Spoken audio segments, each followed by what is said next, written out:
Welcome to Beginner's Breadboards, my electronics learning journey. Today we're looking at a 555 timer in its monostable mode. This is where it will always find itself with an output of low until it's disturbed by the switch we have built in here.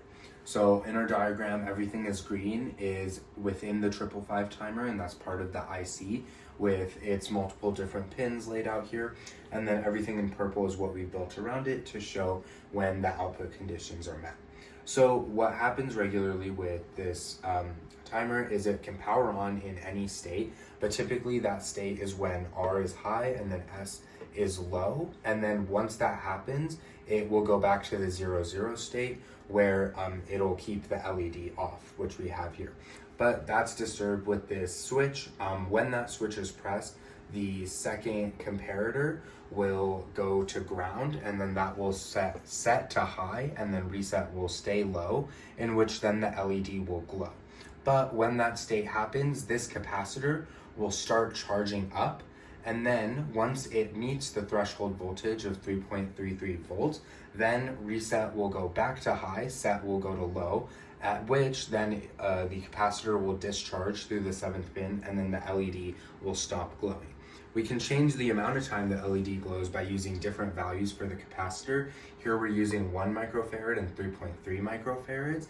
And with the RC, the 1 mega ohm resistor we have here, it will glow for different amounts of time dependent on when you press the button. So either 1 second or 3.3 seconds.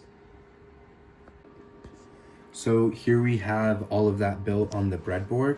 This is the 555 timer with everything connected to it. This is switch 1 that disrupts the state. This is the LED. And then we have the capacitor and resistor that create the RC.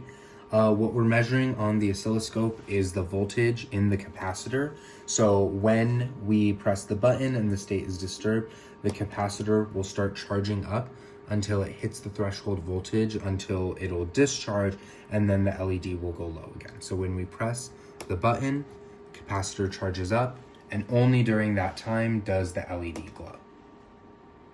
And like we said before, we can change the amount of time it glows. So this is a 1 microfarad capacitor. If we replace it with a 3.3 microfarad capacitor between these 2 points,